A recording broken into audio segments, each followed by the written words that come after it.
Good morning. So have you attended the essay orientation session? Okay. So this is going to be formally the first class of essay. So today we are going to discuss about the basics of essay writing, right? So see, there is a difference between essay writing and GS writing, right? That is the reason we have a different essay paper altogether, right? So we have to understand what is that difference, right? Without understanding the difference, we cannot make a customized strategy for essay preparation. Okay? So that we will see. And this class is all about giving you an idea how you have to approach an essay. Like you will be given an essay paper. In that paper, 8 questions will be there.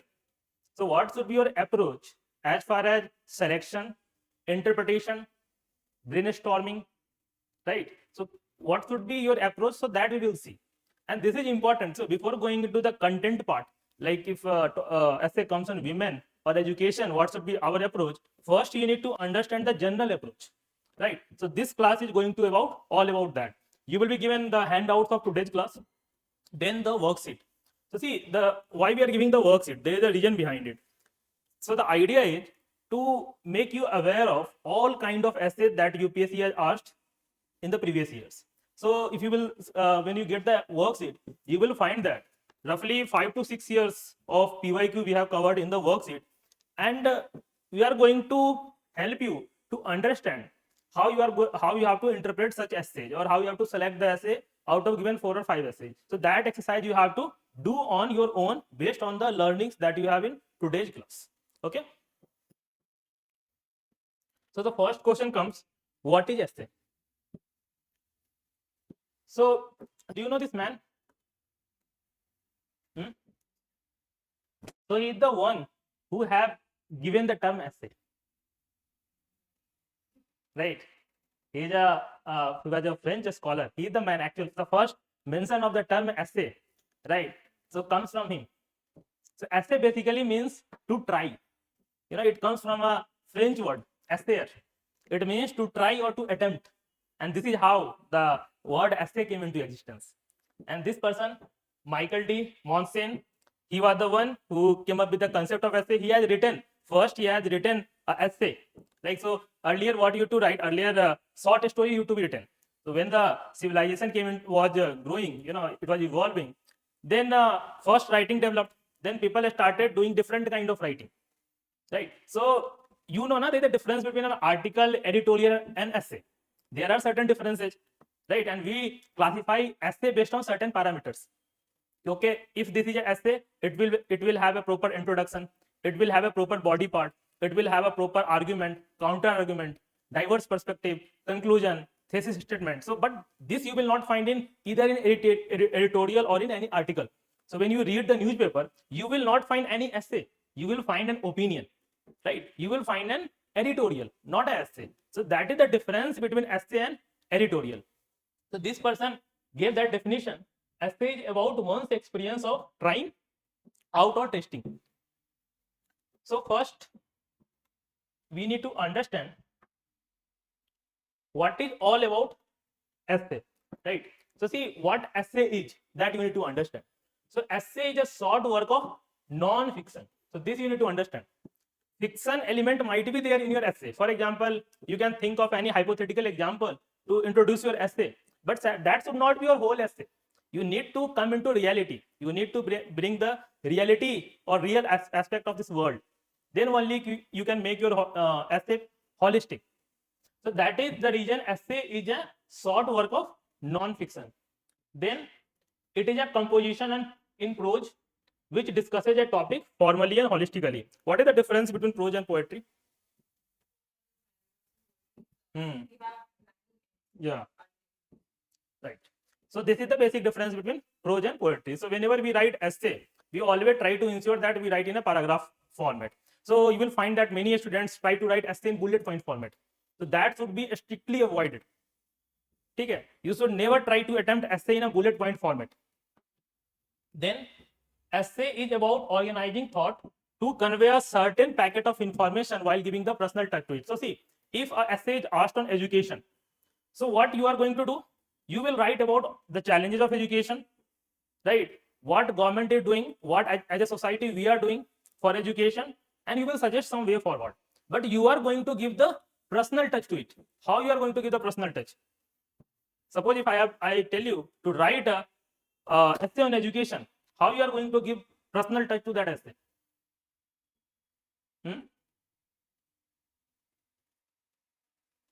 Personal touch depends on how you approach the essay. For example, you will find that when a girl writes essay on women empowerment issues, she directly relates with that issue or that topic, right? So she tried to give the personal touch to it. She tried to give the personal angle to it. So the way you are articulating your idea, right, automatically give personal touch to it.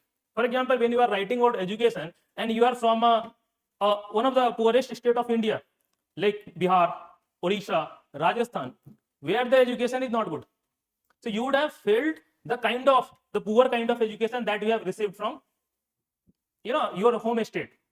Since education in India is a public, it should be provided by the government, but you have not got that good education. So when you will write that, you will automatically bring the issues that you have faced. So you will talk about your state, right? So this is the meaning of giving a personal touch.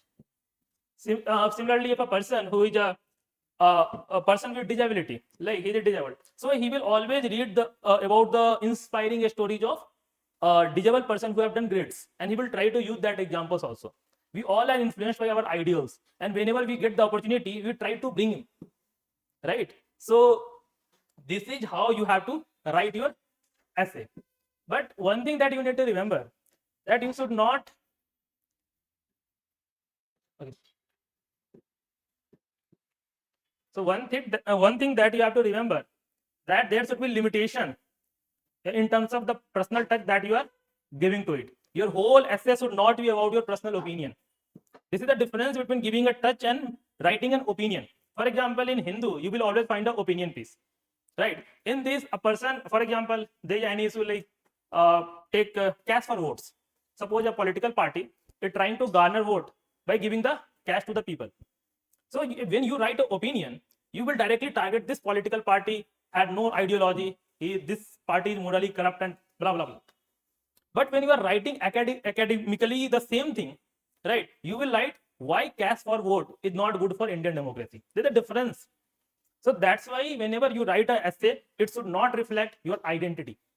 Be it your gender identity, be it your caste identity, be it your religious identity. Okay, and that is the reason UPSC gives clear instructions. Don't try to use any symbol that in any way reflects your any form of identity, else we will deduct marks.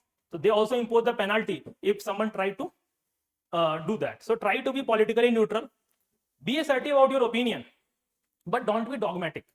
What is the difference between being assertive and being dogmatic?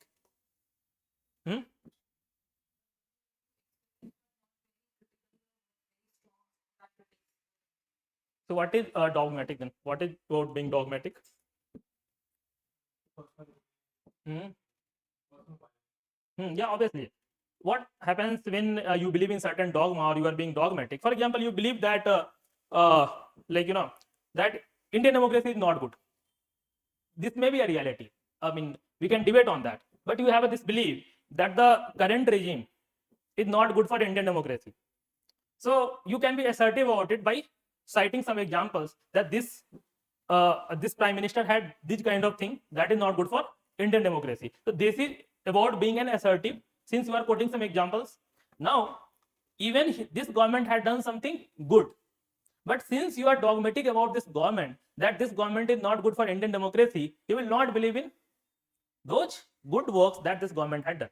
So dogmatic means you try to ignore all the things that doesn't satisfy your confirmation bias. We have some kind of confirmation bias. We believe in certain opinion and we try to find only those opinions that has a bias or that can prove our or justify our confirmation bias, right? So that you need to avoid. Now, as I told you, you can bring some sort of imagination, some sort of fiction in your essay, but that should be very much limited. I think in the first class, Vikas Sir, I told you what Princess Diana. He discussed one example of Princess Diana. So that is the story on the tragic death of Princess Diana. So you can bring the sarcasm You can convert the sarcasm in the form of into creativity and write it. There is no harm in that. But your whole essay should not be about that imagination.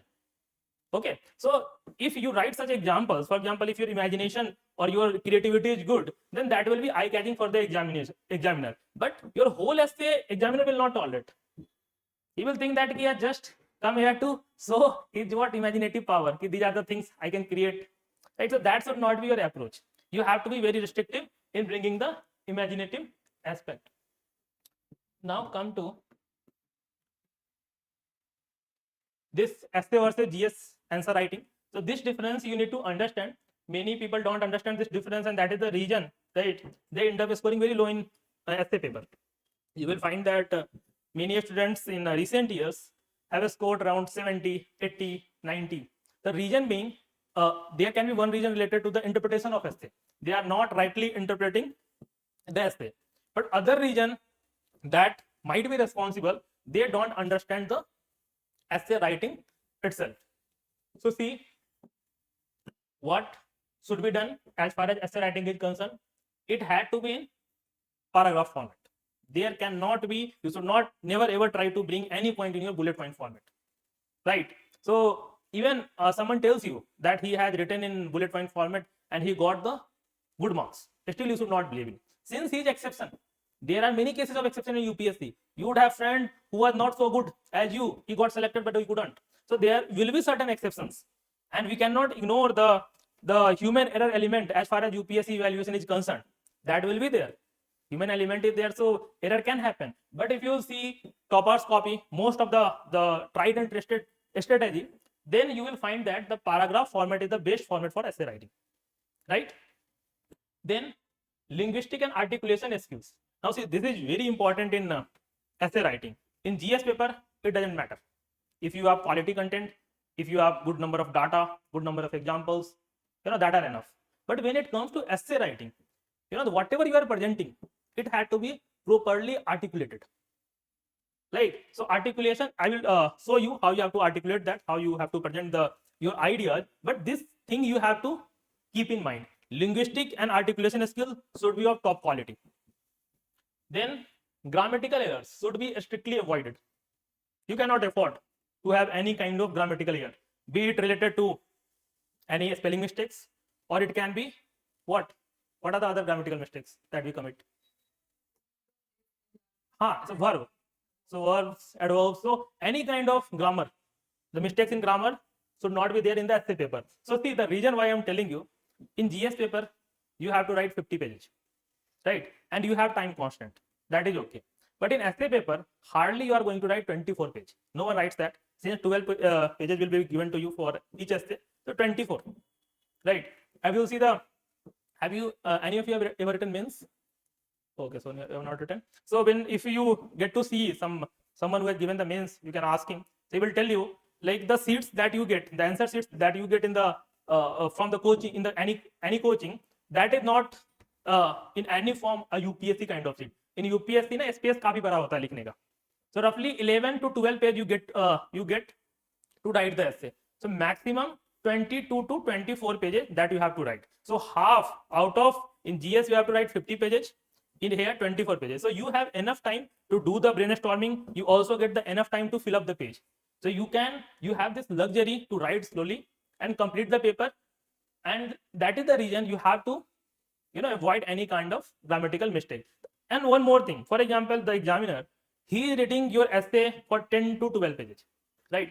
Now you have done any grave mistakes, like grammar ही सही नहीं है, so उसका तो meaning भी तो अलग हो जाएगा ना. फॉर एग्जाम्पल, कैन की जगह इज यूज किया हुआ है, हैव की जगह कुछ और यूज किया गया, तो the meaning also gets change. So that you need to understand. The examiner who is reading that essay in one go, he will get frustrated. When he will get frustrated, you will not be awarded marks. GS paper में क्या होता है, 2 से 3 page उन्हें पढ़ना होता है, तो उतना अटेंशन स्पैन किसी का भी होता है. Like for to read the 2 to 3 pages, hardly you need 3 to 4 minutes. So 3 to 4 minute attention span is fine. But to read the whole essay 10 pages, you need to read continuously for roughly 15 minutes. मतलब समझने, अगर if the examiner is also understanding it, not just reading it. So once that attention span breaks somewhere in the middle due to any of the error that you have committed, then you are gone. So that you have to keep in mind. Then explanation of ideas should be in detail. As we do in GS paper, we try to write briefly our points, since there is a constant of space in the GS paper. But in essay, you have been given the adequate space, so you have to explain your idea in detail, be it introduction, be it arguments, counter arguments, thesis statements, subheading. So you have to keep this thing in mind. In essay paper, try to use limited data. Focus more on examples and case studies. So don't fill up your essay with stats. Even nowadays, the essay doesn't come on like issue-based topics like poverty, health, education. So anyway, you don't need to write the stats. But earlier it used to come. Now anyway, you have to write the examples. You have to write the case study. So even in next year, suppose UPSC asks a question on something called economic growth, poverty, unemployment, right? They will not ask you, but just hypothetically, I am telling you, still you should avoid bringing much data. You have to write. Anyway, you can bring it 3-4 times in your essay, but try to focus more on case studies and examples. So that will give a better idea to the examiner. Okay, for example, I will take one example. For example, you have to write on poverty. So rather than writing what is the status of India in the multidimensional poverty index, etc., you should take a case study of a state like Kerala and a state like Bihar. And you have to draw the comparison, what Kerala had done right and what Bihar had done wrong. That led to the stark difference between the poverty rate of Kerala and Bihar. So this will sound good, na? Examiner will understand, your mindset, that this person knows how the government policy can impact the poverty rate in any state. If you do this, draw this comparison, then examiner will get this impression, and this is what that is expected from any bureaucrat. At the end you need to have understanding of the policy, right? Since you have to make the policy and implement the policy. So if you can bring this on your paper, right? So obviously the examiner will get impressed, and he will award you very good marks. So this approach you have to follow. And some points for GS paper writing is there. I mean, you can read it. So this is not important for this lecture, so I will skip this here. Now come to this part. So this is the syllabus given by UPSC for essay paper. So sir, I discussed with you, I think in the last class, right? So I will not discuss again in details the same thing, but see why I have brought this here, since I want to give you some better understanding of this thing. So sir, Vikas sir, I discussed you in brief that day. What are the things that you have to keep in mind? I am going to show you with examples, right? How you have to do that. Here, just give you the brief overview. Like this is the example you can write, right? But how you can write those examples, that I'm going to discuss with you. And this is the idea of this class. Okay. So the syllabus is all about what? Out of 8 topics, you have to write 2 topics. Earlier it used to be 1, now it's 2. In future it will be 3. Like in many state PCS, it is like 3 essay you have to write. So it may be in future 3, but till now it is 2. So you have to prepare only on 2. You have to keep closely to the subject of the essay. See, this is very important. So, and this brings the element of subjectivity, right? So, for example, an open-ended issue, like for philosophical essays, these are open-ended topics.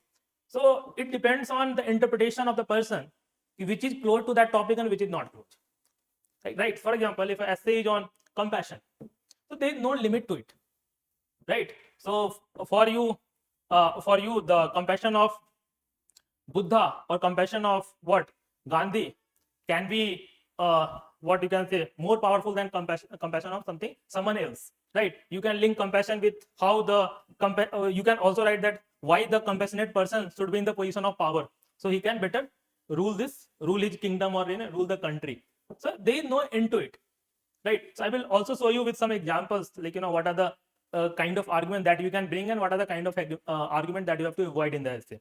Okay. But this is open to interpretation, but still if you practice a lot, you will get the clarity what you have to bring and what you have to avoid in the essay paper. Okay.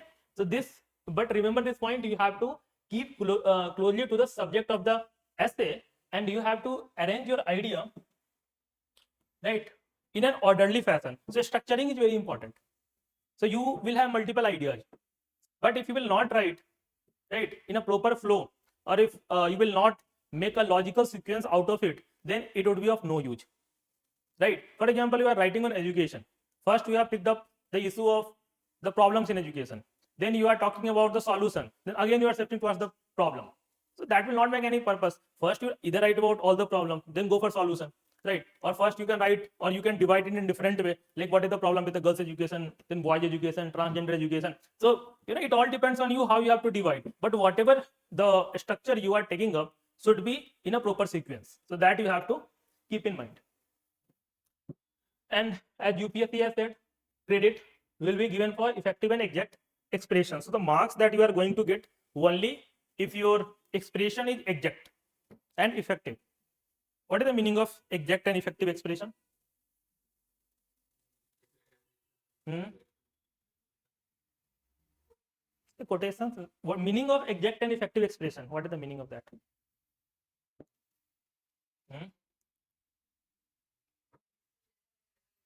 So that is exact. What is effective? Exact, fine. What is effective? बिल्कुल वो meaningful होना चाहिए. It should meaningful in the sense that the idea you want to convey should reach to the examiner properly. तभी तो effective लगेगा ना. अगर मैंने I have just discussed that you should avoid the grammatical errors. What was the reason? This was the reason. If grammatical mistakes hoga, how that idea will be effective? If I am conveying you a point and I am making all the grammatical errors, right, or different kind of errors, or for example structuring is not good, then how it will be effective? It will not be effective. So this is the meaning of this point, that whatever you are communicating or you are trying to convey should be exact and effective. Okay? Or try to ensure that your idea is not ambiguous, right? There should be unanimity. Whatever you are conveying should not be open to interpretation. This you have to, since UPSC has already given you a topic that is open to interpretation. Now you are giving the solution, as part of your writing, that is also open for interpretation. Then what is the purpose of writing? Right? So this you have to ensure that whatever the idea that you are conveying should be unambiguous. Now the meaning of all the keywords are there. The meaning of keep closely means stick to the topic and reinforce the core idea. So I will explain this again in detail, but just have a look at it. Arrange idea in orderly fashion, like organic flow of arguments should be there. Interlinkages. So connectivity. So for example, if you are not able to maintain the organic flow of arguments, there are two ways. Either you can use connecting words. What are the connecting words? Any example? What is connecting words? For example, when you write any sentence, right? For example, you are writing one page. You are in one page. You have written 3 paragraphs. So whenever you switch or when you make a transition from one paragraph to another paragraph, how you do that? There should be some logic, na? So for example, when you are writing, you might have very often used the word like although, moreover, similarly. These kind of words you have used, na? Besides, in addition to. So these are connecting words. So the idea that you are already trying to convey, and if you want to extend that idea, we use these kind of connecting words. So it makes the proper flow of itself. So, there are different ways. Na? One way is connecting words, and other way is connecting sentences. जैसे मान लो you are writing about the social consequences of education. Now you have discussed the social consequences of education. It leads to the intergenerational transmission of poverty. That is the reason. That is the consequence of poor education. Then also, like you can write about the poor learning outcomes that may happen as a result of poor education. But how it impacts the person economically? Lack of skill development, right? His productivity will be low. The reason being, he is not what? Why a person who is uneducated and poor has a low productivity? What is the reason?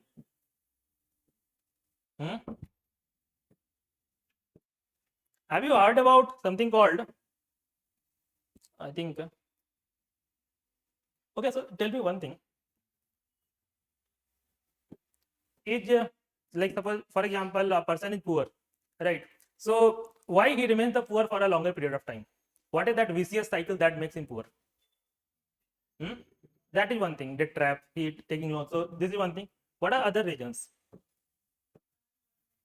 Okay, again, money problem. Next,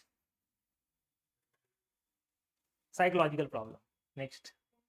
So that is again monetary dimension, right? Apart from psychologically, he told okay, mentality. Then others.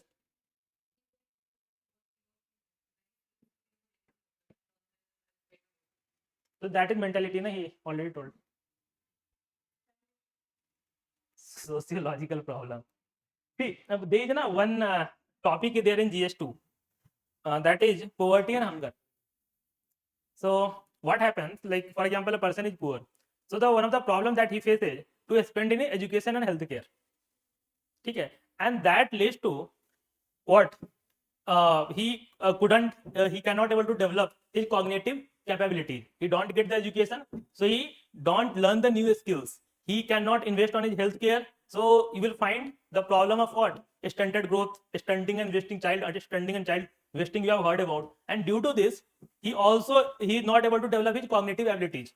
And since he is not able to develop the cognitive ability, he will be underemployed or disguised employed for his rest of the lifetime, right? And that keeps him poor for a longer period of time. So ये जो VCS cycle है ना, this has been covered in economic survey. One of the economic survey, this VCS cycle has been covered. So read about that. You can use this in your GS2, GS3 answer papers, or you can also write this in essay whenever this kind of essay on like poverty, education, healthcare comes in. You can write how poverty and how the poor level of education and healthcare keeps a person poor for a longer period of time. और एक चीज और ध्यान रखो कि whenever you are reading these things, try to focus on the keywords like intergenerational transmission of poverty. ठीक है?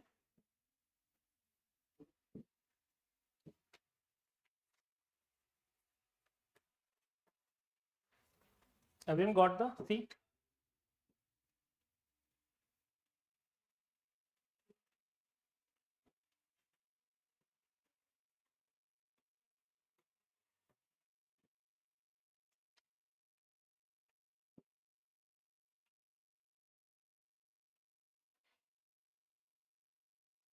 Everyone got the handout and worksheet? ठीक है. Okay, so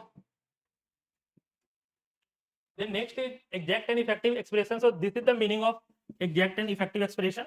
Clarity of thoughts would be there, depth and diversity in your content, simple language and structuring and presentation of ideas will be good. So see, one thing that also you need to keep in mind whenever you are writing your essay, many people think that if they will use more of technical jargons or they will use complex, the language, they will be able to score more marks. So this is not the right thing. This is not correct. There are many people who try to do this and they are miserably failed. If your ideas are not good, if your ideas lack depthness and diversity, UPSC will not award you.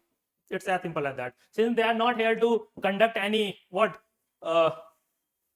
literary test or something like that. This is not an English honors examination where you are going to show your linguistic skills. Linguistic skill is important, but your idea should also have content and diversity. So this you have to keep in mind. So this is the basic idea, what basic demand that UPSC expects from all of you. Now how to select the essay. So see, now we have started our main thing, how you have to do the selection. So see, you can have a look at your handout. So here I have given you 4 sets of essay. So first I will discuss with you, then you have to, and I will not give you much time for that. After discussion, within 2 to 3 minutes you have to decide based on the the idea, based on the things that I am teaching you, like which essay you will select to write and what is the reason why you are selecting this essay. So see, first thing that you have to do before the selection of essay, that you have to do the careful reading of 8 topics, all the 8 topics, no matter on which topic you are writing the essay. Even when you get the essay paper and you know that this is the topic I have already written essay upon, still you read all the topic. The reason being, you might have written previously on that topic, but in the examination you would have find a better topic to write upon. So first read all the 8 essay, do the careful reading. Sometimes what happens, people either misread or misinterpret, right? So I think all of you might have this movie you have seen, 12th Fail. This is Huh? Huh. So this you have seen. Na? So for many students commit this mistake. They end up misreading the like essay topic or even sometimes questions. So chalo GS तो you can उसको तो afford आप कर लोगे 10 mark 20 mark doesn't matter much. But this is of 125 marks, one essay. So this you cannot afford. This kind of mistake you cannot afford. Then there are certain themes on which essays are based upon. In last class, Vikas Sir had discussed 14 themes. Okay? So 95% of UPSC in the last 30 years have come from that theme only. Okay, we will give you the compilation of all that essay over the course of this, over the course of our this classes essay course. So why you need to identify the theme? See, there's a difference between topic and theme. For example, in this year, one essay has been asked. Not all who wander are lost. This was the essay. So if I ask you, tell me from which topic this essay has come. कौन से topic से essay आया? Can you guess? Guess. Guess. हाँ? How like history का क्या relation है इससे?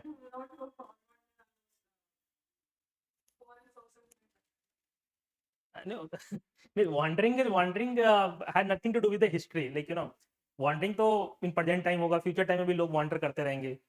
But history से इसका you can write historical examples to like what justify your argument. But you are also wandering. So that is just okay. Great. So like for example, Christopher Columbus or like one who came to India. Like what was the name? Vasco da Gama. They all were wanderers. Great. We call it travelers rather than wanderers, but great. But we also are wandering. In last class, I had discussed one example about Jeff Bezos. Jeff Bezos had a very good life in 1990s. He was a hedge fund manager, and those who do graduation from Harvard Business School, they had this dream to work at the Wall Street that he was doing. But he left his job, and what he was doing? Selling books online. He had the passion of internet technology that point of time when internet was just evolving, right? It took him roughly 10 years to make the Amazon what it is today. So what he was doing? He was also wondering. Buddha didn't find a new country, but he finds something that is guiding us today. So everyone is wanderer. Some are lost, some are not. This is the difference. For example, all of you, there will be many of you who might have left your high-paying job to prepare for UPSC. Like many of us do. But UPSC has a limitation. They can only induct 700 to 800 students per year. This is the reality. So there will be many of you who will lost in this journey. Many will bounce back. Many will not. So we all are trying to find out the best of ourselves, and that is the reason we wander. So when the mains was last year mains, before the mains I took a essay class. In that I have discussed this thing. There was a complete topic, purpose of life. So and this topic is from purpose of life. So the whole 14th theme that I have identified. So if you go back to the last class and find out the PPT, in that purpose of life was one of the theme. And see, UPSC has not asked you this topic randomly. Last year, or I think before last year, UPSC asked one essay that was SIP is safe in the harbor, but that is not what SIP is made for. And that is also on the purpose of life. For example, if you are if you are born with a silver spoon, you are safe in your home, but that is not what you are born, that you have come to this world. You should have some sort of purpose in your life. Like for example, take the example of Buddha. He had a royal life, but he didn't stick to that, didn't get stuck in that royal life.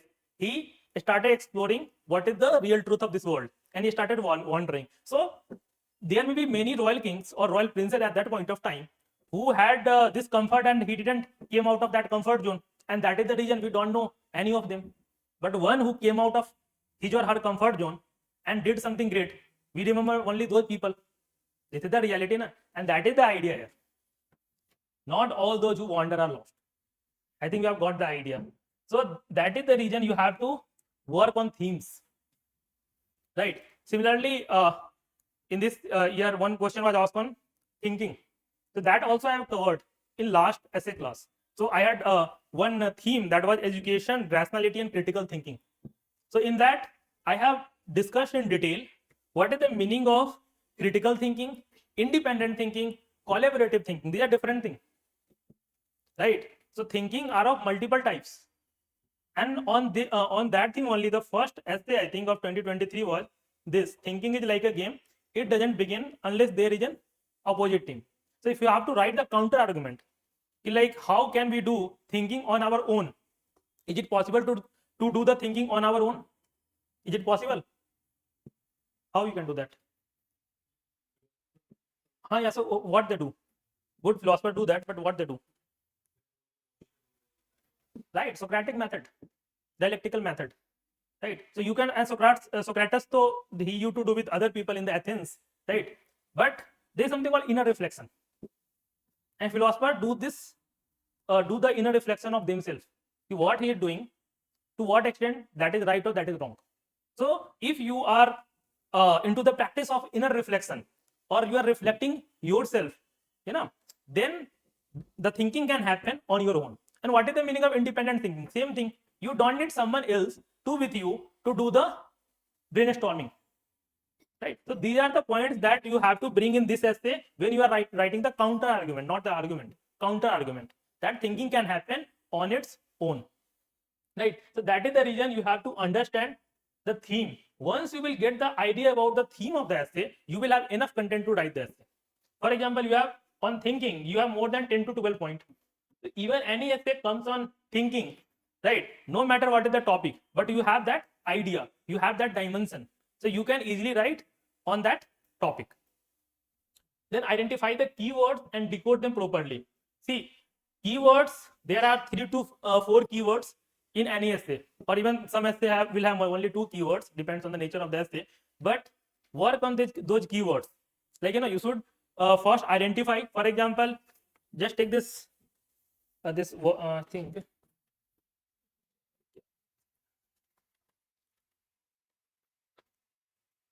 Actually, this is not handout, this is worksheet. Which name change kar lo. This is not handout, this is actually worksheet.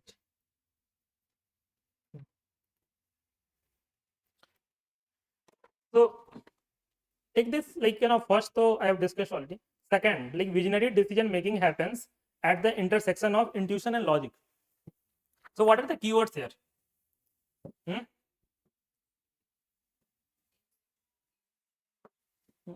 Okay, decision making, visionary decision making. So there is a difference between decision making and visionary decision making. So decision making and visionary, both are different keywords, right? Intersection, intuition, and logic. So these are the keywords. Now, why you need to focus on these keywords? If you don't know the meaning of intuition, you should not attempt this essay. As simple as that. Even you know the meaning of logic, you know the meaning of visionary decision making, doesn't matter. You have to know the meaning of intuition first. All the keywords, the meaning of all the keywords should be very, very clear to you. Okay? Then, like, okay, so this is this topic. Section B, topic 2, mathematics is the music of regions. What is the meaning of this? Mathematics is the music of region. I don't think anyone would have attempted this topic, and you should not attempt this topic also, since these topics are there just to eliminate those students who are overconfident about their essay writing abilities. So he will think, I will write on this topic and I will score highest marks in UPSC. But this is not going to happen, since when this the answer paper, this question came out, many people are not able to still decode what is the meaning of this topic. And if you see from the origin of this code, even UPSC had not done the proper research. They have partially picked up some code, not fully, partially. So exact meaning is still not clear here, right? So whenever you find these kind of topics, section B, topic 2, mathematics is the music of regions. So whenever you find such topics, you have to completely avoid it. Then this is the last point. If you are not sure about the interpretation, you should not pick up that topic. So this is what I told you. Like, for example, mathematics is the music of region. 3 keywords. Mathematics is the keyword. right? Music and regions. It means that from mathematics, the core of mathematics is region, right? For example, in any music, what you will find, there are certain rhythms are there, na? So in mathematics, region is the rhythm of mathematics. So the idea is all the mathematics are based on that region, right? So for example, in humanities subject, you cannot have the region of all the events that have happened. For example, why Christopher Columbus discovered USA, that is the fact. There is no logic behind it, and there will be many examples in history which will have no logic. But all the mathematics, the concept of mathematics are based on logic, based on region, and that is eternal.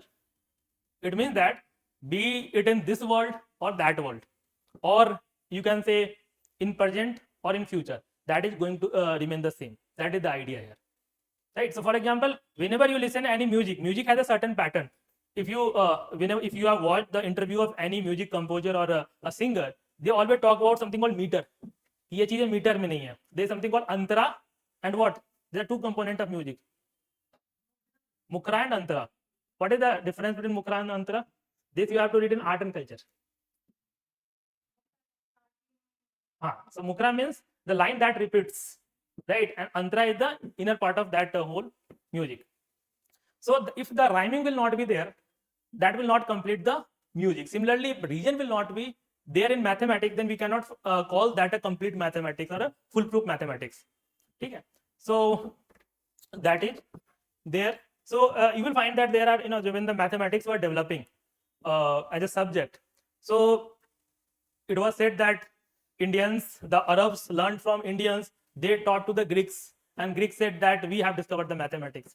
I think geometry. So it was said that it was written in India, it went to the Arabs, and Arabs then transmitted to like Greeks, and again from Greek it came to India. So that is there. So the development of mathematics has happened in phases. So there were many mathematics that was pseudo in nature. For example, if you take the Roman number system that we have done, a Roman number system, I think all of you know that. But in that Roman number system, there was not any zero. And that is the reason कि वो कभी खत्म ही नहीं होता था. If you will continue writing that number, that was very lengthy. So over the period of time, mathematics refined itself with the discovery of zero. Now we have a certain pattern how the concept of number system works, right? So that is the whole idea here. But still, you will not have much point to write unless and until you know at least 10 to 20 concepts about mathematics.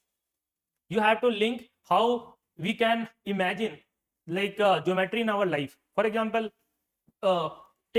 just think about the construction of several temple architecture in the ancient times, or not ancient times, in medieval or early modern times. So you will find that without the development of you can say mathematics in a complete form, they have developed a different such a complex architecture that is not possible without knowing the concept of mathematics. That is there, na? So they didn't know about the mathematics, but still they developed that architectures.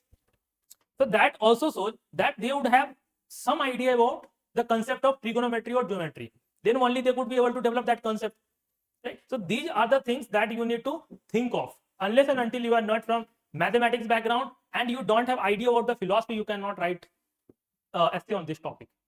So one of the reason that you will find in, if you go into the history, most of the mathematicians are philosophers. Go back to the history, most of the mathematicians are philosophers. For example, one of the great minds in mathematics was Albert Einstein. We call him a physicist, but he was actually a mathematics. Since many don't know that mathematics is the language of physics. Without mathematics, physics is nothing. So Einstein had completed his degree in mathematics. Then all the things have developed, right? So he was very much influenced by a German philosopher. What was the name of that philosopher? Any idea? Huh? Which philosopher inspired the Albert Einstein the most? कौन सा poet था भाई बताओ? अरे तो वो he might have inspired by several other people, but the philosopher which inspired him the most, Immanuel Kant. इसकी the duty ethics that we study, ठीक है, deontological ethics. So that he was also a German, Immanuel Kant.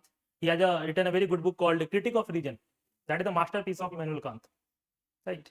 So he has also written on beauty, critics of aesthetic judgment.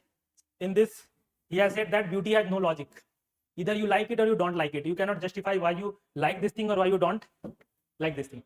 So that is the something called critics of aesthetic judgment, whole book that Kant has written. And Kant was, Albert Einstein was inspired by Kant. Similarly, there are other mathematicians you will find who are philosophers like Pythagoras. This is the big name. You might have heard about Pythagoras theorem, but actually was a philosopher. I will suggest you to go to YouTube and watch a lecture given by Justice R.F. Nariman.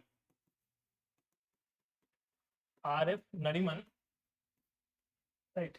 He has given a search on the lectures of R.F. Nariman. He is the former judge of Supreme Court, right? And he has given a lecture on the philosophy. I think the name of the lecture will be comparative philosophy. This type of you search, you will get that. So in this, we have discussed a very beautiful thing. Like if you see the period of 6th century BC, great thing happened in this period. What philosophers in India? What we had in this period? And Buddhism and Jainism. In China, what we had in this? What we had? Taoism and Confucian was also there in this period. Okay. Then in West, we had again two great philosophers, Plato and Pythagoras. And he had drawn a beautiful comparison between all these 6 philosophers. So if you want to understand the philosophy, the basic philosophy, you must watch that lecture. Comparative religion and philosophy. That is I think the name of this lecture. I will give you after the class anyway. But you can watch this. You will get a very good understanding.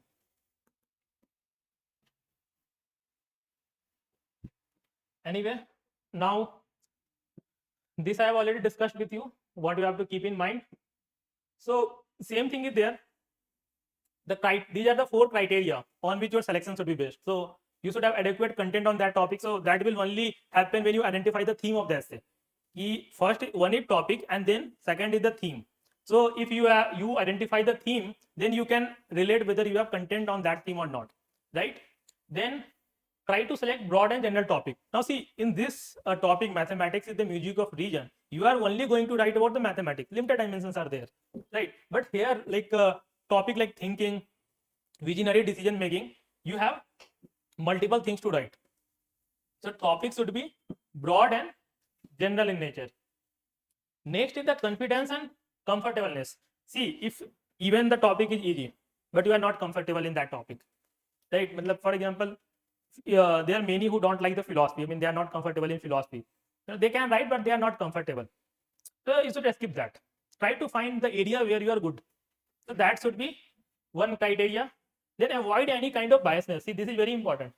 Every year, toppers will come. They will give you different suggestion. कि women वाले issue पे इतने number आते हैं, इस पे इतने number आते हैं. See, you have to avoid these kind of things. The reason being, as I told you, these are what you can say the personal examples.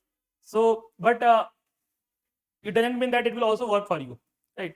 So the tried and trusted strategy is that if you are comfortable in any topic, right? If you have good content on that, you write on that topic. This is as simple as that.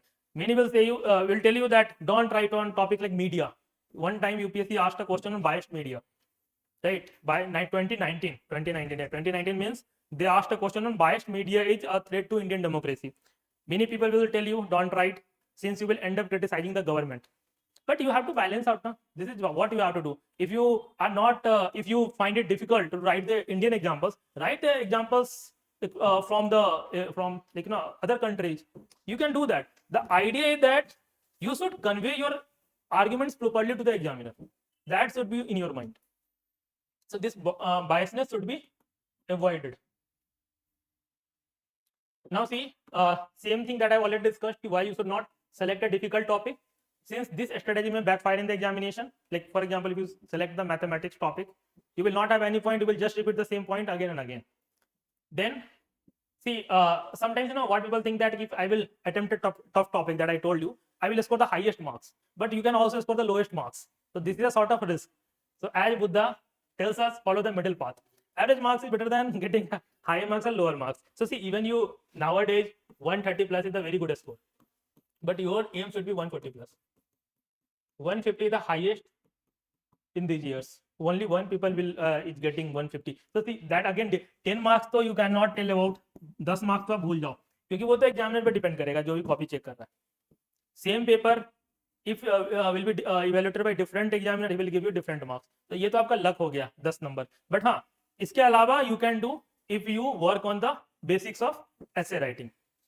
So 140 you can easily score if you work on these things. But for that you have to be good as far as the articulation and linguistic skills are concerned. You have to be good in content. Your content should have diversity and depthness. All the things should be at the right place. Then this much marks is very much achievable. I think this I have already done. This exercise has been done. So quickly what you do, take up this in worksheet. 4 sets of questions are given. Essay topics are given. Essay topics are of 2023 and 2022. So select the topic on which you will write essay and also write why you will write on that topic. I am giving you 3 minutes for that. Do that. That is the table is there, na? So out of 4, which one you will write and why you will write this thing. Okay. Do this for these 4 sets of topic. Interpretation से of essay से पहले जितने में भी है ना उसमें आप फिल कर लो ये.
So is this done? हो गया?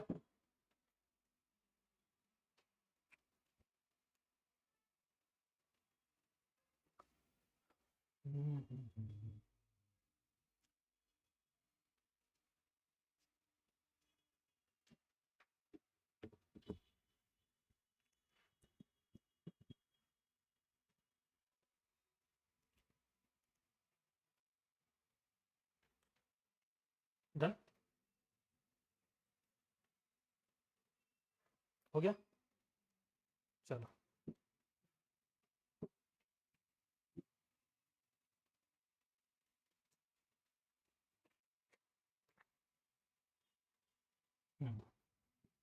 So I think all of you are done. The 2022 paper, section A.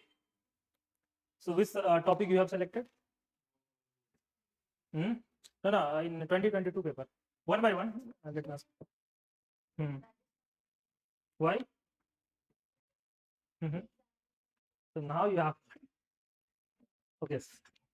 Then in section B, 2023 paper, which one we have selected? 2023 section B. Okay.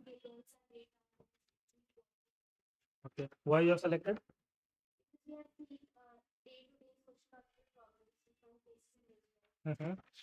Okay. So what is the idea? What is the theme of that essay? Okay. 30. Okay. So we have divided under the put that under the gender issue and women empowerment. Since see, women empowerment is not enough. Like you need to also, since you see the gender dimension is itself evolving. We know the LGBT community. So over the period of time, our gender discourse is going to be on that issue, right? So what do you have selected in section B? What's your name? Ansu. 2022 section B. 2022 section B. Okay. कुछ तो लिखना पड़े. What you have selected? Why? Just because you have a choice doesn't mean any of them had to be right. What is the meaning of that? So this is the part of your syllabus. Which paper? Ethical dilemma. This is the what you have. You have two choices, but none of them is right. This is the idea, na? In ethical dilemma, what you have? You have two choices. Neither of them is completely right, nor of them is completely wrong. Neither of them is completely wrong. So on that idea, this topic is there, right?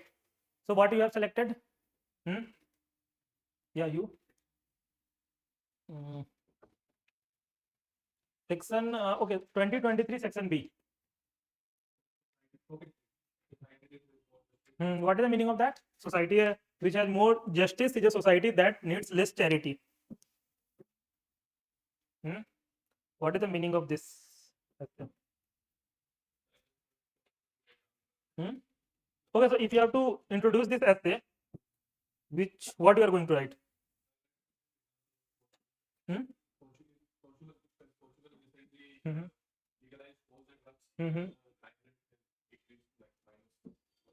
Okay, so crime rate. So what it had to do with the justice and charity? I didn't get that. You have selected this one, na? A society that has more justice is a society that needs less charity. So what is charity in this example?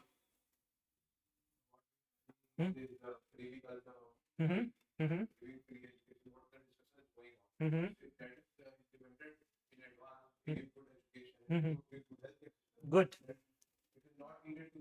Free wage. Good. So great.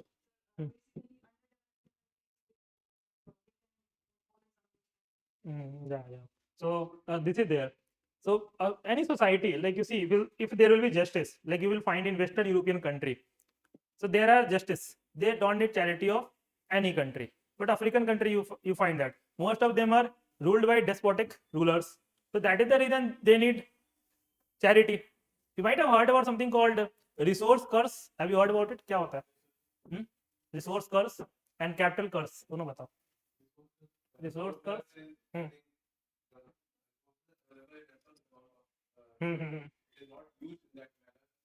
Example. हाँ, great. Venezuela. India में बताओ. Jharkhand, like formerly Bihar, obviously. But Jharkhand has all the resources. No country will have. If you go to the Chota Nagpur Plateau, all the minerals in this world are found in Chota Nagpur Plateau. But see the condition of state of Jharkhand. If you happen to go sometime in if you happen to go to Ranchi is the capital of Jharkhand, you will not find good hotels there. Ranchi airport, if you just come out of the airport, you will not find a good infrastructure in Ranchi. Only one people is known. Ranchi is known for only one people. Dhoni. And without Dhoni, Ranchi is nothing. No one talks about Ranchi. But it may be,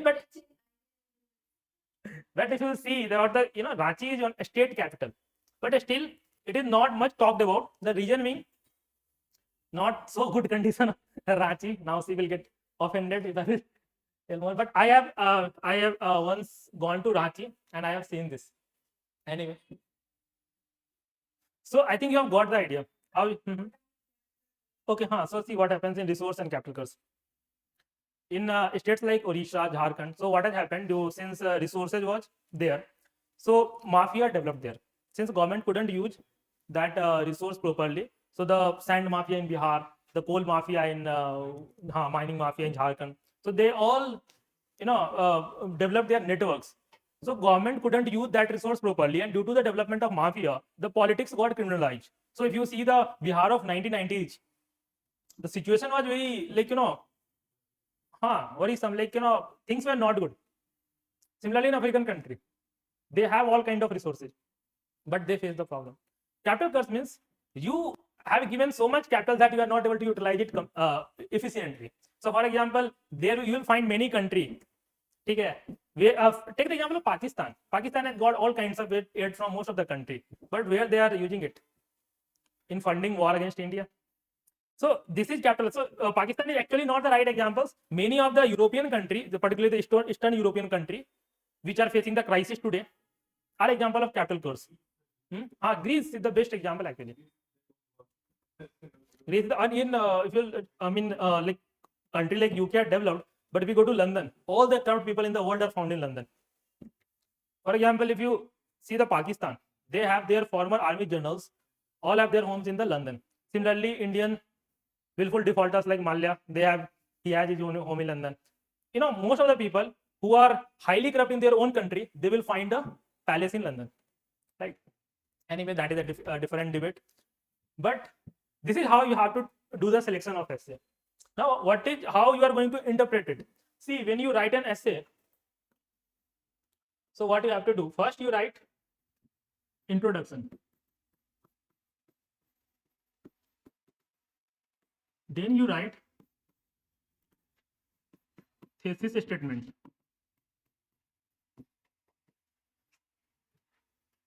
Then you write your interpretation of essay.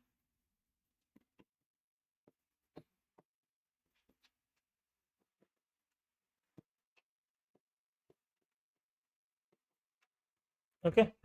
So if you will not provide the interpretation of the essay, your essay will not be complete.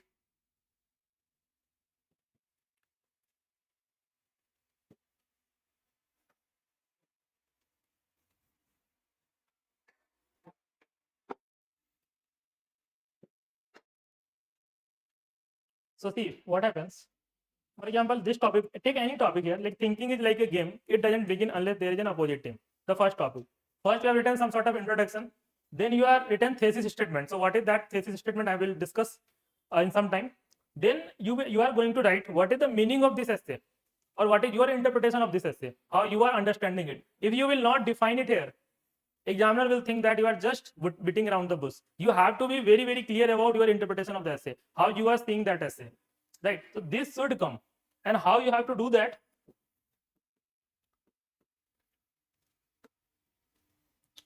First, you have to again identify the type of essay. So see, essay are of many types, but from exam point of view, you just need to know about two kind of essay: issue-based and philosophical essay. Within philosophical essay, under philosophical essay, you can find a opinion-based essay.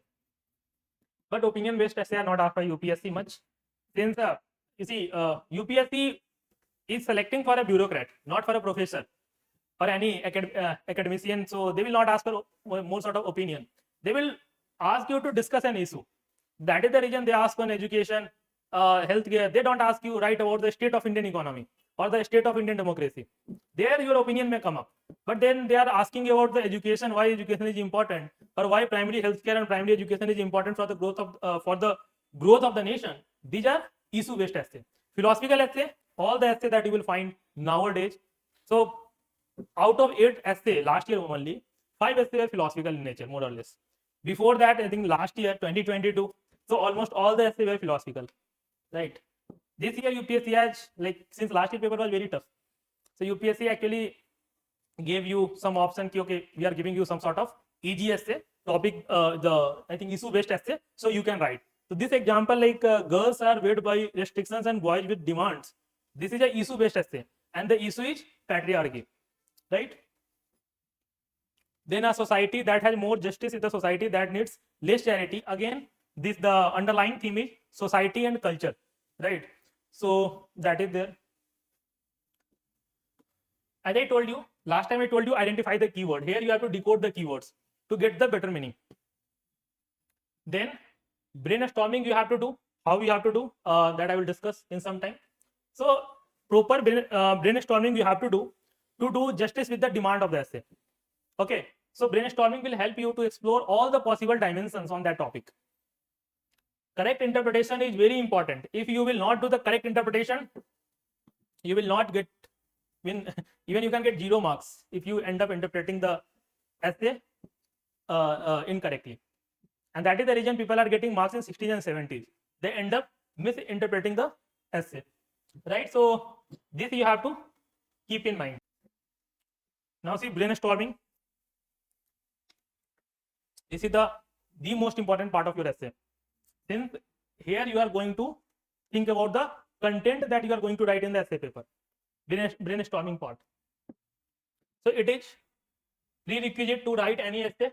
सबसे पहले आपको ये करना है brainstorming. So first you do the selection of essay, then you start doing the brainstorming to explore the possible dimensions of the essay topic. It had to be the multi-dimensional, but ये multi-dimensional होगा कैसे? Like how you are going to think from many dimensions. So for that you need content, and this is what I was talking about. For every theme you have at least 20 to 30 points, like women issue. So women faces issue in space and time. So you need to know what are the issues that women face in terms of space, like private space, public space, or different kind of space. Against the time means what? From birth till death, what are the different kind of issues that women face? ठीक है, तो इस तरह के से you need to know about all kind of possible dimensions on any theme. Then insightful ideas, sound arguments, and good examples. See, your arguments should always be backed by the examples, else it will not make any sense. Suppose you want to convey an idea, but I am not able to understand it. Doesn't mean how good that idea was. Look, matter नहीं करता है. You have to come up with the examples that can relate to your argument. See, there are 2 things that we have to do. We need to bring depthness and diversity. But one thing that you have to understand, you need to strike a balance between these 2. So what is the meaning of this? Depthness and diversity. See,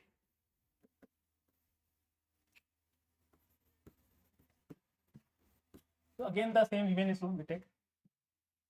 Suppose you are talking about intersectionality. क्या होता है वैसे ये?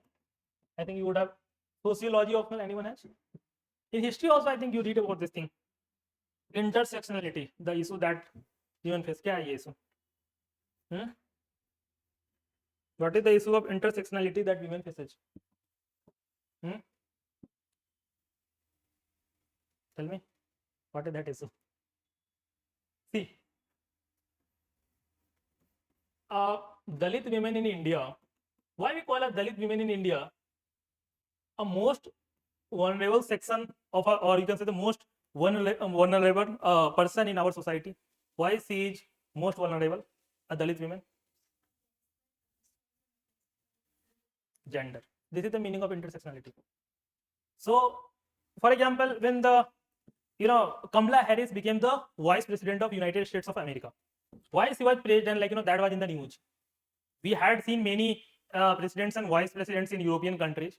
The reason was she has a what? Indian origin. So she is of a colored, colored origin in Asian African community in USA faces a different kind of discrimination, and C, being a woman, faced a different kind of discrimination. So both the discrimination got added to it. So that is the reason we considered that the election of Kamala Harris was the greatest victory in the history of US democracy. Right. So this is the issue of intersectionality. Now tell me whether it is a unique dimension or not. When you are writing on gender issue, when you are writing the solutions and issues that you are covering, one issue that you can write, women faces the issue of what? Opportunity, rights, harassment, and many things you can write. But this is something that will bring depthness in your answer. You can write, though all women face the issue, but a Dalit woman in India faces more difficulty than a upper caste woman in India. And that is the reason UPSC has asked one question in UPSC mains examination. I don't know in which year, but one of the previous year mains paper, you will find that in women organizations, the representation of SC and ST women are consistently decreasing. So what is its implication on women organizations? So women as a group should also address this problem, that they need to take care of women from other caste and religious group. Similarly, a Muslim woman in India faces same more discrimination compared to a Hindu woman in India. The reason being, she is a religious minority plus a woman. So this is the issue. Now see, you cannot go into the too much depthness of this issue. Since this is one dimension, you have just written a point. Now switch to some different point. You cannot keep on writing on only this issue. White Americans, blacks in USA face this kind of issue. Dalit in India face the same kind of issue. Or Negroes face this kind of issue. You cannot keep on repeating the same examples on one dimension. So that is the idea here. You just write one point and shift towards the different dimension. So that will bring not only the depthness but also the diversity in your arguments. Right. So similarly, similar to intersectionality, we have seen. There is the concept of gender language. What is that? In India, the Indian judiciary in general faces the problem of gender language. What is that? He is used. Language. So this problem we also face. So most of the I think books you will see, or most of the official letters, court judgments, you will find only he is written. Now we are trying to write he, she combinedly, but this is written. The reason being the problem with the law itself. If you see the history of IPC, Indian Penal Code, so in that code, women were not considered as an independent entity, and that is the reason we had a law on adultery. Right now, that law has been declared unconstitutional by Supreme Court. I think law has not been declared, but that crime has been decriminalized. Adultery is still a reason for the ground for taking a divorce. Right. So Supreme Court recognized the independent status or independent entity status of a woman. Earlier, women were considered as the property of the men. Right. So this is one thing. The problem of language has been identified by a judge of Pakistan Supreme Court, Aisa Fatima, if I correctly remember. So she has said that one of the problems that most of us face in our judiciary, not only in South Asian or in the subcontinent, but across the world, is the problem of gender language. So for example, you will find one, I think I have discussed with you that example about that Manglik case, you remember? Allahabad High Court Manglik case. I think I have discussed with you only. Anyway, what has happened? Recently, a case happened, went to Allahabad High Court. In that case, a woman complained that this person had was in relation with me on the pretext of marriage. Kundli wala. So that boy said, the lawyer of that boy said, that since this girl is a Manglik, he cannot marry her. Now, what should have the court done? Like, what should have been the ideal course of action for the High Court? They should have followed the law. But the judge of that bench, he referred the matter to the astrology department of IIT BHU to check whether this boy is Manglik or not. They have. Not sorry, IIT BHU, BHU University, IIT BHU. So BHU has an astrology department. Nara Sindhu University has a complete astrology department. So the matter was transferred to that department to check whether this boy is really Manglik or not. Right. So this is the problem with the over-representation of male in the judiciary, and this is everywhere. So that is the reason our former Chief Justice N.V. Ramanna sir said that we need to give 33% reservation to women in judiciary. we have already, law has already been passed in parliament for this for representation in parliament, right? But this will come into force, we don't know when, but someone says after 2031, when the next census data will come up, right? Delimitation is also the issue. Anyway, we don't know when this will happen, but this is the problem that also women faces. So see, these are unique problems or not, right? So when you write such examples, such dimensions, this will bring diversity and depthness in your arguments. Okay.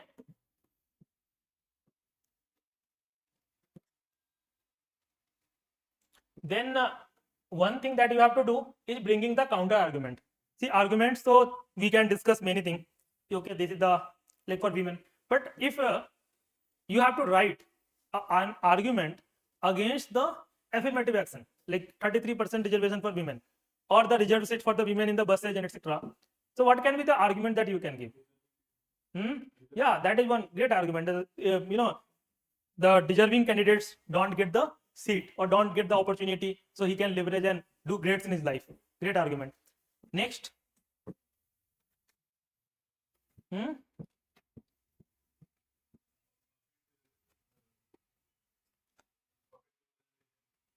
Okay, fine. Puppet representation. This is what you have to work on, your articulation skill. What will be the exact word? Proxy representation. Okay. So, any other argument? I am not asking about the affirmative action for women. In general, what can be the arguments? Affirmative action in general, what can be the arguments against the affirmative action? Okay, fine. ये सब normal है, कुछ ऐसा बताओ जो unique हो. अब ये you will find everywhere. That is also normal. So that he had told na, proxy representation. That is the meaning of proxy representation. Pradhan, Pati, Panchayat. What are, so tell me one unique point.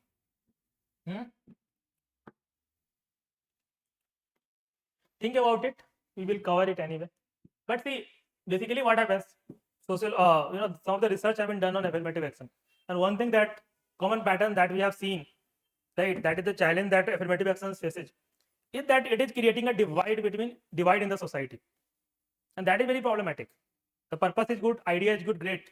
But what about the divide? Since this is going to be for the long term, whenever we had a divide in the society, it may have several repercussions, several consequences that we cannot see the consequences in the near future, but it will have in the long run. You just take the example of India, the partition of India. 1909, separate electorate was brought in by the British government. Within what, 30 to 40 years, we saw the partition of India.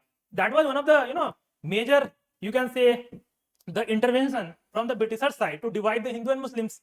So they said that Muslim, they told the Muslim leaders that Hindus are taking your jobs. So that's why we will give you reservation, but stay away from the national movement. Right? Then Muslim League got all kind of support from Muslims, and what we have seen, the final result is the formation of Pakistan. So this is the problem that that is with the affirmative action. It may create the divide in the society. So I will discuss with you. Some points are already there in your handouts also. Against the affirmative action, some of the points are written. You can have a look at it. Anyway, see, there are 5 ways to brainstorm. I will discuss this briefly. In the next class, Vikas Sir will discuss this dimension in detail. Okay? So there is something called pistol approach. This is the very much used, मतलब सबसे ज़्यादा सभी इसी का use करते हैं pistol approach का. But now it's not working. In philosophical essay, for example, take any essay. Mathematics is the music of reason. कहाँ पिस्टल अप्रोच वर्क करेगा? Political, mathematics में क्या political? Economic, sociological, technological, legal, environmental. Any relation with the mathematics? No. Any relation with the what? Time to repair the roof, or you cannot step twice in the same river? No relation. So pistol approach has its own limitation. It works mostly in issue-based topics. So the topic of patriarchy that we have seen, वो जो ऐसे था girls and boys वाला, कि girls are what, restricted by expectation और जो भी था ना, restriction and boys demand. So here you can discuss कि how in political social, economic sphere. This is what we have seen. Next is our temporal approach. See, in handouts, it is already given. You can open the handouts if you want to understand this better. इसमें देखो, what you have to do, ancient, medieval and modern time. So what has been the progress or what has been the trend over the years? You can divide your essay accordingly. तो मान लो यही essay है girls वाला, so you can start this way also. In ancient time, what are the situation? So in pre-Vedic societies was great, but in later Vedic situation deteriorated. Medieval, again dark age that we call. Then modern, it started improving and now we have come to a very good stage, right? This approach you can follow. Then in essays like history पे जो भी essay है, कि history repeats itself, the quotes by Karl Marx, right? You can use that. In ancient time, how the city of Greek, the fall of Greek, Greek kingdom or Roman Empire, and you can relate it with the fall of other kind of empires, right? How history has repeated itself. So these are the things that you can write. The temporal approach. So from ancient to modern time, you have to write your essay in this way. Think, brainstorm according to this dimension. See, whenever you write an argument, always ensure that your arguments are written chronologically. Chronology में arguments होने चाहिए कि first this happened, then this happened. No, it should not be like first you are writing about the what happened in modern India, then again going to ancient India, then again coming back to modern India. This should not happen in your essay. Examiner का ना जो flow है वो break हो जाएगा. So that is the reason you have to follow this pattern.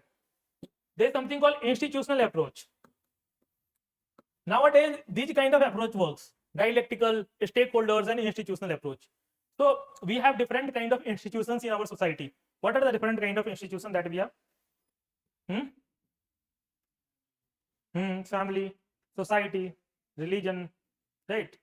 Private sector, NGO. There are many. These are the institutions. So, like, see, one example is also there. Like, you can see there are better practices to best practices, right? So here you can use this approach, institutional. So take the example of family, right?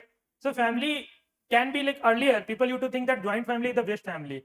Then nuclear family came up. Now there is something called, we call this, what I think something called circular family or कुछ इस तरह का हो रहा है कि like what is happening whenever like suppose a nuclear family grows, right? So when the child is growing in that nuclear family, they again go back to their grandparents, or the grandparents came to again join the nuclear family just to take care of the children. So this is also we have been witnessing. In metro city, you will find many old age people. The reason being they have been called by their kids to come and take care of their children. So this is also happening in society. If you sociology, if you have understanding of sociology, this is happening in our society. So then religious institutions you can also find like in every religion, Hinduism, Buddhism, Jainism, Christianity, right? They all used to have a different kind of practices in ancient times. Now they are very different. So everything evolves over a period of time. History is all about what? Evolution.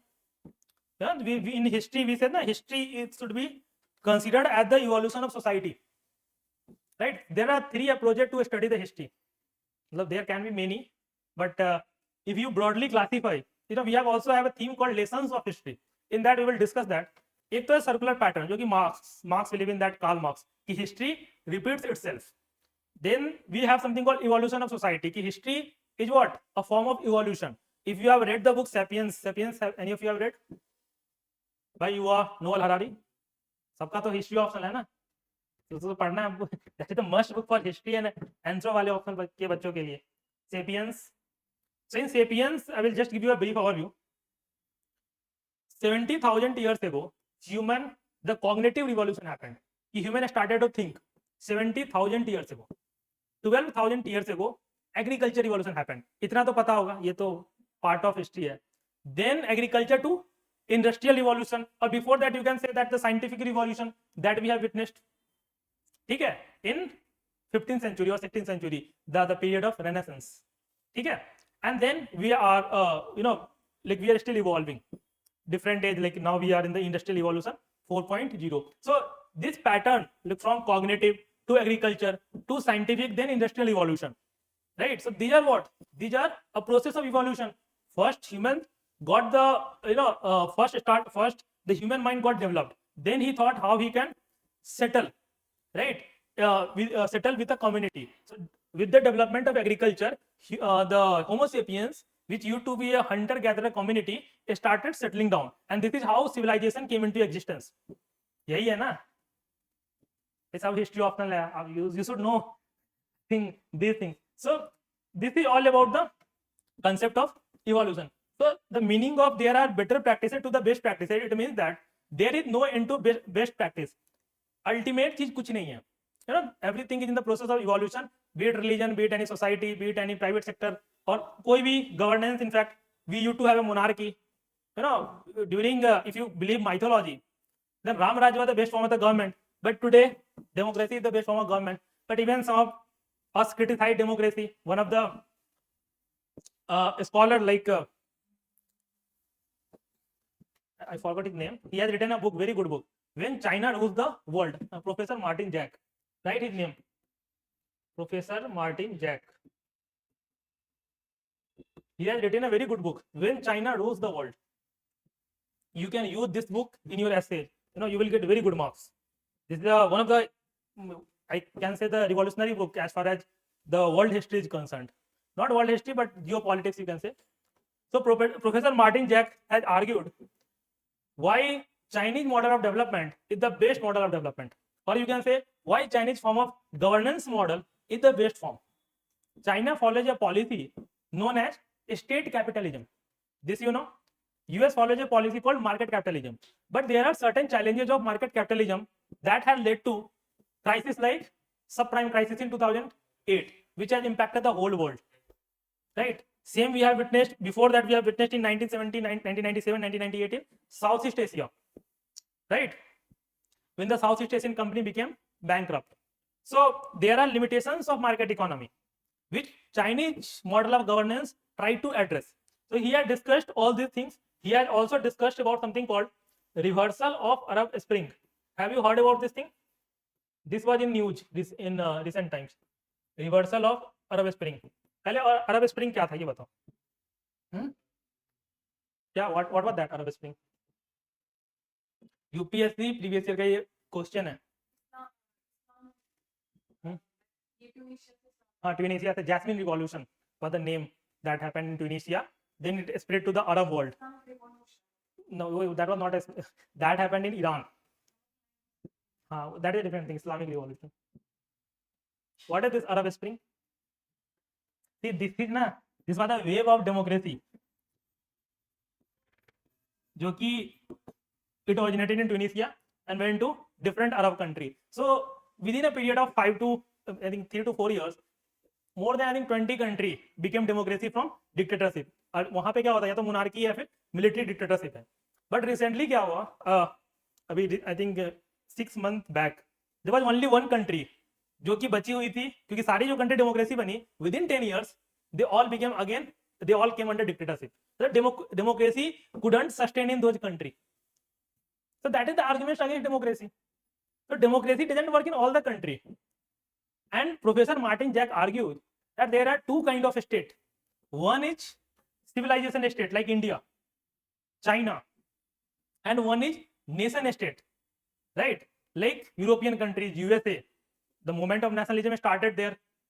So in nation state, democracy can sustain. But as far as the civilization state are concerned, which has a very rich civilization, their democracy is not good for those countries. India is the exception anyway. But if you see the Arab world, democracy couldn't sustain in the Arab world. So the yeah, you were telling something? क्या Egypt का?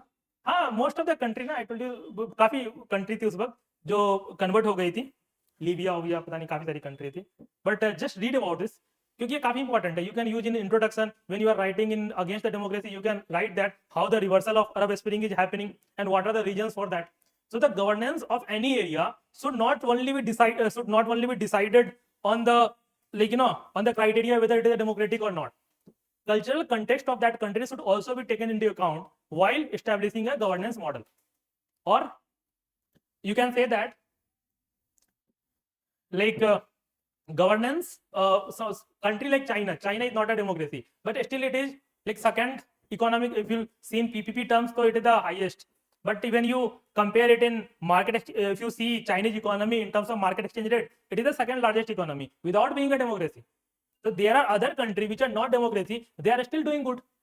So how you can say that the democracy is the best form of government? So there are many arguments against the democracy that you can also write. So for that you need to know why the reversal of Arab Spring is happening. ठीक है, देखो ये चीज आप dialectical approach में use कर सकते हो. You first ask the question why democracy is good, then you can ask the question is it really the best form of the government, then you write about the reversal of Arab Spring. ठीक है, सो इन सब का example आपके handouts में दिया हुआ है कि how you have to approach this kind of, लेकिन आर्गुमेंट्स आपको कैसे सोचने हैं and how you have to articulate it. Stakeholder approach I don't think I need to teach you, ये एथिक्स में स्टेक होल्डर अप्रोच आता है. तो फॉर एग्जांपल ये जो टॉपिक है बायस्ड मीडिया वाला जो आपके हैंडआउट्स में है, अगर we talk about the biased media whether it is a real threat to democracy or not, तो क्या क्या स्टेक होल्डर इसमें हो सकते हैं? Tell me without looking at the handouts. If I talk about the biased media in Indian democracy, what can be the possible stakeholders? हाँ media तो है, उसके अलावा पब्लिक और ठीक है सोसाइटी पब्लिक से चीज हो गई, और government, then obviously private sectors are also impacted by this. Then yeah, people at some community, vulnerable community, right? So they are actually largely impacted by the biased media. Whenever biased media will be there, so most of the biased media will find what they are promoting majoritarianism. मतलब वो majority community, this is the basic logic. If in a country 70 to 80% people are from one community, obviously they will have this thing that they will have a sense of dominant identity कि मेरी हमारी identity काफी बड़ी है, and we are the rulers here, and this we can witness not only in India but in most of the country. Identity, this what you can say, the expression of identity is a common theme not only across the globe, but also you can observe this trend in Indian states like Maharashtra, son of the soil identity, like we are the Marathi people and we will not allow people from other state. And in South India, this you can find like they are very assertive about their identity. हाँ कर्नाटका में आप बोलते हैं learn Kannada. There are many auto wala, they are posted on their auto, if you are living in Bangalore, learn Kannada. So they are very clear about, or very you can say assertive about their linguistic identity. ठीक है, so that is there. So when it comes to the biased media, so see, okay, tell me how biased media is threat to Indian democracy briefly, just 3 points. How biased media is a threat to Indian democracy? 3 points, not more than that.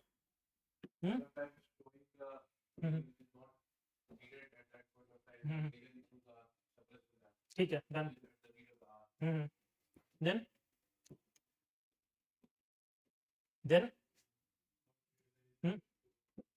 ठीक है, और what that is there. So see, basically this monetary point is very good, it corrupts the whole system. For example, if biased media is there, they will take revenue from the government, and this is what I think you know the revenue model of Indian media. What is that? What is the model? They had a very simple model. They take the revenue from the government, they take all the government ads. So can you expect them to run something that is against the government? Not possible.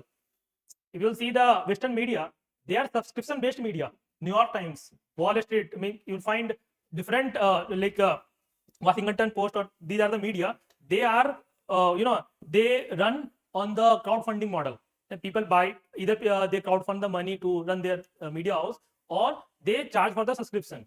In India also we have seen different kind of media outlet like The Wire, News Laundry. These are the media that are completely subscription based. They don't take revenue from any government, or not only government, also from the private entities. Since what is happening in India, that if a news channel is running something against the government, then government directs that business, don't give advertisements to this news channel. And if they continue to continue giving giving ads, right, to the channel, then the government will send ED and CBI to their offices. And this has happened. I think you know about the Rahul Bajaj. Any of you know? Huh? What? Twitter का क्या हुआ था? अब वो तो ठीक है, राहुल बजाज को जानते हो? राहुल बजाज को, राहुल बजाज ने निर्मला सीतारमण से कुछ पूछ लिया। Rahul Bajaj actually the grandson of Jamnalal Bajaj, हुआ the close friend of Mahatma Gandhi. Rahul Bajaj asked a question from Nirmala Sitharaman on Indian economy, पता नहीं ऐसे कुछ, गवर्नमेंट वेंट आफ्टर हिम। ठीक है, so recently the case of Mahua Moitra, you know that what has happened, what is the case of this role of Hira Nandani in that? Any idea? पढ़ना इसके बारे में, again media influence, like you know, I think they are saying, I don't know what is the truth. हाँ, right, so he has written a declaration against Mahua Moitra, he was asking for expensive gifts and etc. The reason, one of the reason that people are giving that Hira Nandani has a business interest in Uttar Pradesh. He is actually in the business of real estate. So government can impact his business, right? Business interest. So this Darshan Hiranandani have been asked by the government to write a declaration against the, or file affidavit against the Mahua Moitra. So we don't know the truth of this, but this is how it works. You know, this nexus of businessmen, politicians, bureaucrats are not new, right? So biased media has a very crucial role, you can say a very negative role in terms of what? Demeaning the institutions of democracy, right? Since they will not ask question from the government, they will not ask question from ED and CBI, why you are only rating the people from opposition party, then how democracy will sustain, right? Anyway, brainstorming done. Now see, what are the points that you get from brainstorming? You have to write, first collect it, and then you have to prioritize it. Suppose you have, you know, this brainstorm roughly around 10 points. So not all points will be of equal value. Some will be more important than the others. So you have to first write the most important points, right?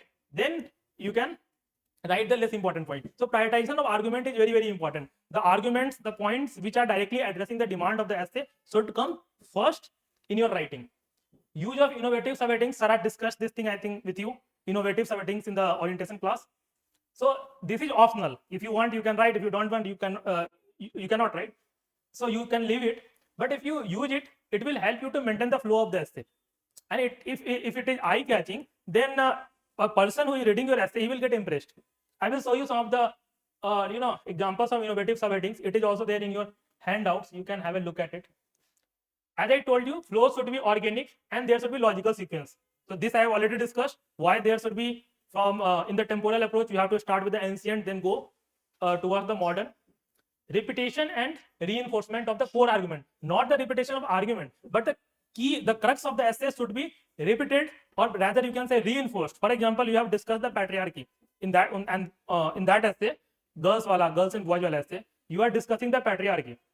So after every other argument or after every alternate argument, वो point आना चाहिए जो essay का crux है, क्योंकि you have discussed the issue of intersectionality. Okay, these are the issues. So then you can relate to, you should write that how girls are like weighed down by restrictions. So not in exact form but in different form, वो points आते रहना चाहिए, जिससे कि एक flow बना रहेगा. Examiner will understand that this person has written the essay and addressing the demand of the essay in a proper manner. So that should always come after every alternate argument. ठीक है, वो आप ऐसे लिखोगे तभी समझ में आएगा, वो ऐसे theoretically this will not happen.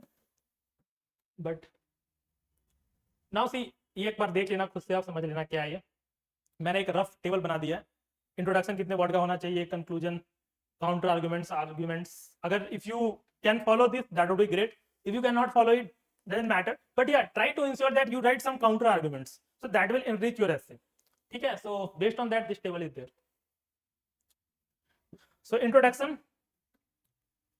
See, 4 things you have to keep in mind for introduction. It should capture the essence of essay topic. So that I have discussed with you how you have to introduce the kind of examples that you can write. So if essay comes on the not all who wanders are lost, then you can write the Buddha example, best example. You can write about Jeff Bezos. I have discussed that example. So that captures the essence of that essay. Then it should be innovative and eye-catching. You can only make it innovative and eye-catching by writing the unique examples. Or your examples should have very depth. For example, अगर आप काफी क्लीसेटी example लिख रहे हो बार बार कि गांधी जी ने ये करा, गांधी जी भी तो was on the journey of what, was also wandering, but Gandhi ji में वो फिट नहीं बैठता है. The reason being, Gandhi journey or you can say the motivation of Mahatma Gandhi was something different. He had an incident in his life in South Africa that motivated him to start doing all these kind of things. But he was not a wanderer like Jeff Bezos. Jeff Bezos had a well settled life. He was trying to discover himself over the period of time. So Jeff Bezos will be better example compared to Mahatma Gandhi in that essay. Gandhi will be better example in different essay. Like for be the change you want to see in the world. So in that Gandhi is the best example, but not in all the examples Gandhi will be best. So that you have to identify in which examples, in which essay, which examples are best to introduce the essay. Personal examples should never come in your introduction. ठीक है, ethics paper में unless and until they ask you to write the personal example, then only you write. Even in ethics, avoid personal examples. Again, it will reveal your identity, and that should not happen in any of your paper. Primacy effect, very simple. First impression is the last impression. So introduction is what the first thing that a person is reading, the examiner is reading. So try to make it the best part of your essay.